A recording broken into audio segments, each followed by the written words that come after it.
The Pyramid of Capitalist System, a historical propaganda analysis by Leslie Oy.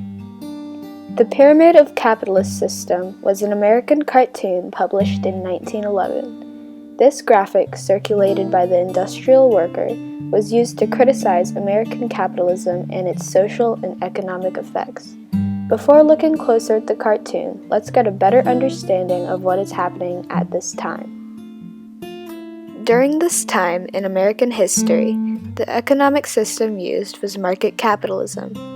This was especially promoted by the rapid development of urbanization and industry in the United States. Some of the effects of capitalism was a widening gap in the distribution of wealth as well as a sacrifice of the workers' welfare in order to make the economy move forward. This was the tendency to lean more towards business. However, presidents like Roosevelt and Taft tried to minimize this as seen in their trust-breaking actions and legislations. This cartoon was created during the progressive era of the United States, which consisted of reform movements to cure the ills of America's democracy. The origins of this graphic are influenced by an earlier caricature of the Russian Empire in 1900 by the Union of Russian Socialists. A comparison shows the many similarities between the two. Let's get a closer look at the Pyramid of Capitalist System.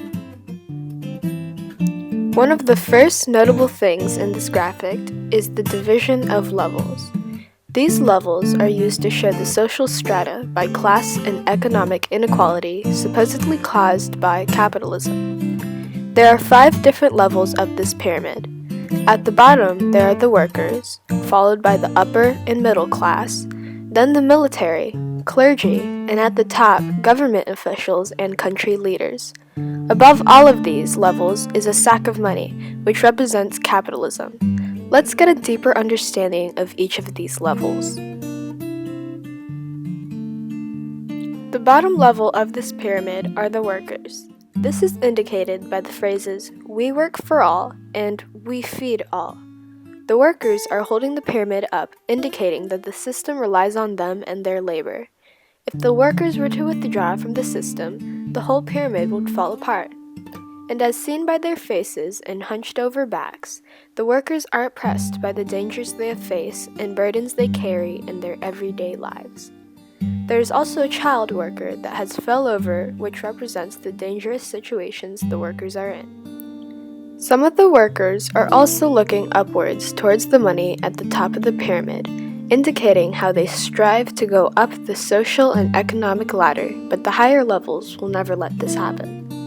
2 industries that were booming at this time were coal mining and meat packing, which can be seen in the shovels some of the figures are holding as well as their clothing. Women are also laboring in sweatshops. For instance, a large portion worked with sewing shirtwaists. Another important symbol is the red flag held by one of the workers in the corner. This could be represented by an emerging socialist movement in the working class due to the adversity many of them faced. The level above the laborers are the middle and upper class. The phrase, "We eat for you," implies the artists believe this class is exploiting the fruits of labor of the working class. The people of this class are wealthier than the bottom, as seen by their clothing. The ladies wear elegant dresses and the men are wearing tuxes. This is a stark difference compared to the outfits of the laborers. The leisureliness of this class is very evident in the faces of the people and the fact they are drinking alcohol. Unlike the workers, none of them appear to be supporting the system and live luxuriously without having to worry about anything. One may also notice one of the men has their head laying down on a table. It is very likely this man passed out from the overconsumption of alcohol. Drinking was a very significant issue. In 1910, the deaths from alcoholism was over 5 for every 100,000 people. The 18th Amendment did not get ratified in Congress until 1919. And only prohibited the sale, manufacture, and transportation of alcohol, not the consumption. The excessiveness of drinking for this class can be seen in the multiple bottles near or on the table. The average person drank over 2 gallons annually. The third level from the bottom is the law enforcement and military. These people enforce the rules of the system that prevent any below them from coming to the very top. They are commanded to use force or violence if needed to preserve order. This is seen by the phrase, "we shoot at you." Instances of this can be seen in how the government utilizes the military to put down strikes and uprisings in which there is the danger of the workers refusing to do their part of the system. Once in 1892, at Carnegie's steel plant near Pittsburgh, the Homestead strike took place and federal troops were eventually called in and destroyed the nuisance as well as the union itself. A similar event occurred in 1894, which was the Pullman strike and affected the whole country. Federal troops were summoned with their bayonets as seen in the graphic and broke up the strike like it did in the past. Both of these events show how the government uses the soldiers to not necessarily protect the people, but rather protect the money or capital from the people. In both of these events, the government is favoring the business over the worker, which is a tendency in the capitalist system. The next level above the soldiers are the religious figures. These people represent the clergymen, preachers, and church who use religion to subordinate the lower levels. They encourage the people to believe the capitalist system is okay for them and instead put faith in God. The workers will accept their fate on earth and are discouraged not to seek glory on earth, but rather hope for the best in the afterlife.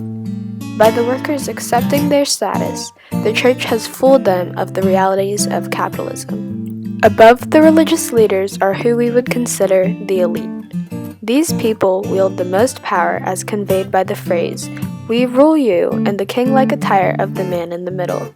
They are also the closest to the money at the top, but appear to make no effort to reach for it, indicating they do not need the money, and instead just need power to control the system in order to stay at the top. The executives are the ones who created and use the system to their own advantage.